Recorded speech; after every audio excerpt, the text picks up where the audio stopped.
One, two, three, four. Satu jalur, sejuta info.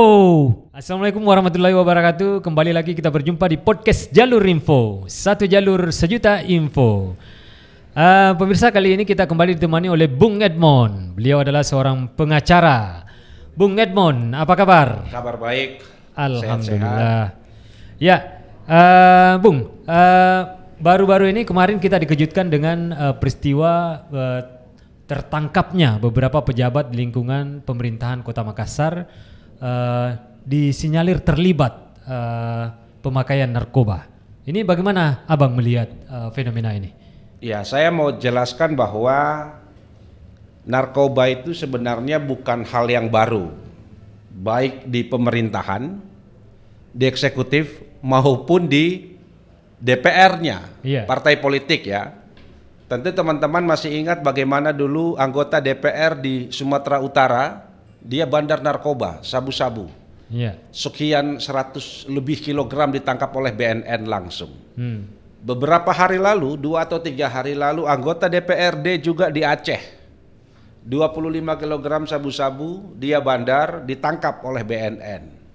Saya kira banyak sekali contoh bagaimana anggota DPR dan pengurus partai politik terlibat sebagai bukan hanya pengguna tapi bandar dengan jumlah barang tangkapan yang besar ya. Saya kira itu benar-benar merusak generasi bangsa ini.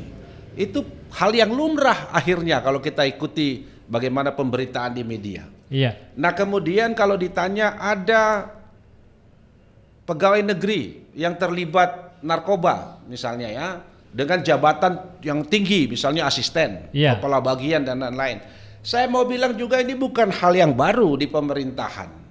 Ada pegawai menggunakan narkoba, ada penegak hukum menggunakan narkoba.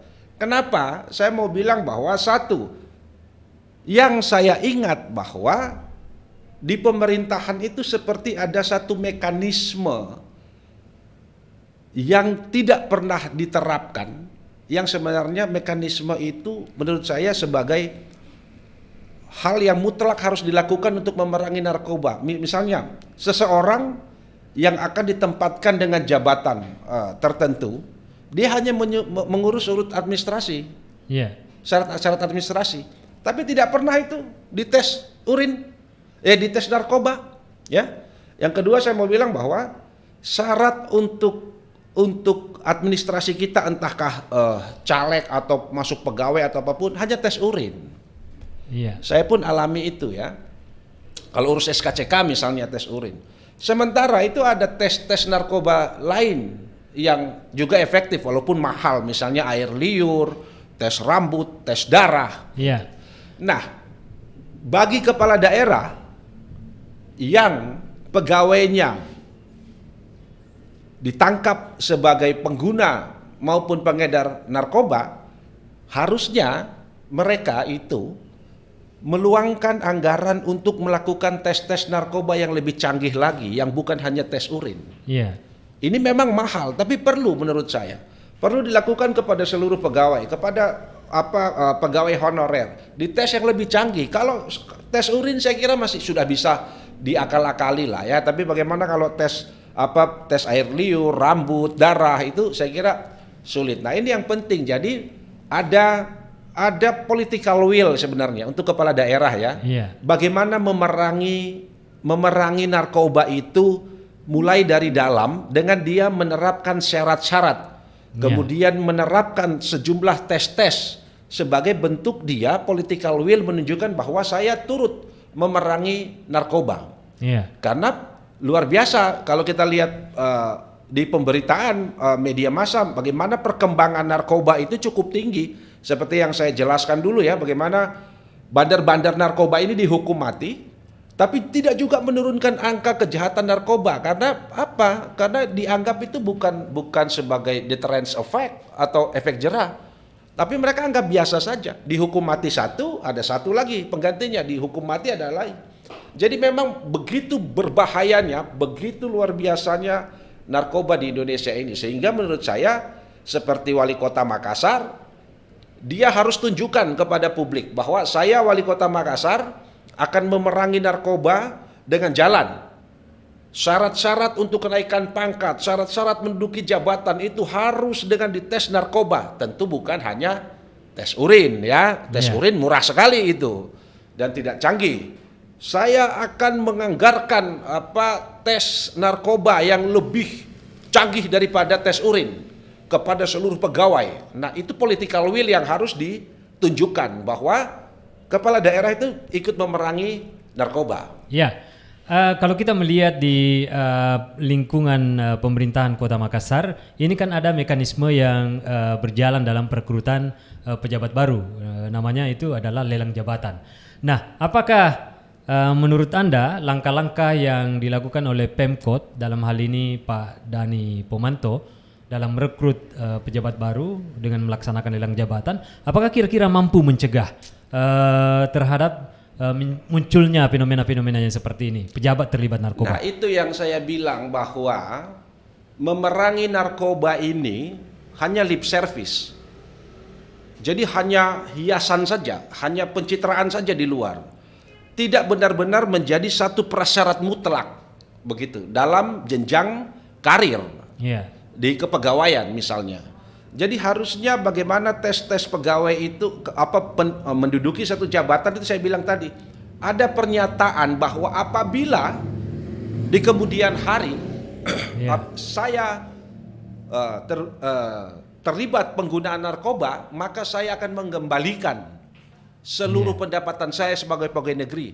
Harusnya berpikir progresif begitu, jauh ke depan begitu. Jauh ke depan. Karena kita menghadapi bahaya narkoba ini tidak main-main seperti yang saya gambarkan itu. Jadi kalau mau dibilang lelang jabatan, saya belum pernah dengar ada pernyataan-pernyataan semacam itu. Kemudian ada tes-tes yang lebih canggih daripada tes urin. Enggak pernah saya. Anda mau jadi caleg juga cukup tes urin. Nah, menurut saya itu tidak cukup. Yang begitu. Kalau kita melihat kejadian daripada yang terjadi di Makassar ini, di mana ada beberapa kepala bidang dan asisten yang ditangkap diduga terlibat pemakaian narkoba. Ini kan kalau kita melihat ini ada salah satu orang yang disuruh katanya membeli, walaupun yang lain ini sebenarnya belum pada saat kejadian tidak didapatkan secara langsung mengkonsumsi narkoba. Nah, apakah Anda melihat ini ada sisi politis? Mengingat akhir-akhir ini kan di lingkungan pemerintah Kota Makassar ini ada ada kabar-kabar isu-isu di mana seperti camat, lurah dan RT RW ini akan dinonaktifkan oleh Pak Dhani. Apakah Anda melihat ada sisi positif atau bagaimana? Bagi saya, narkoba itu, kejahatan narkotika dan obat-obat terlarang itu, kembali saya mau tegaskan bahwa itu juga extraordinary crime. Kejahatan luar biasa yang dampaknya begitu merusak, akibatnya begitu merusak bangsa ini. Jadi menurut saya tidak bisa mengatakan bahwa itu politis atau tidak politis, tapi saya mendukung penegakan hukum untuk memberantas narkoba ini tanpa pandang bulu, siapapun dia ya, mau pegawai negeri, mau anggota DPR, mau pengurus partai politik, mau kepala daerah, mau siapapun juga, mereka harus menerima hukumannya yang setimpal. Karena saya mendukung itu. Saya tidak bisa katakan bahwa ini politis atau tidak politis. Tapi menurut saya mendukung aparat untuk membersihkan para pegawai di pemerintahan dari narkotika itu. Oke Bang. Terima kasih banyak atas komentarnya terkait sama-sama fenomena ini. Pemirsa, demikianlah obrolan singkat kita, diskusi singkat kita hari ini terkait dengan fenomena yang terjadi di lingkup pemerintahan Kota Makassar bersama dengan Bung Edmond. Semoga ada manfaatnya. Jangan lupa untuk subscribe channel Jalur Info TV dan aktifkan loncengnya karena subscribe itu gratis. Demikian, Assalamualaikum warahmatullahi wabarakatuh.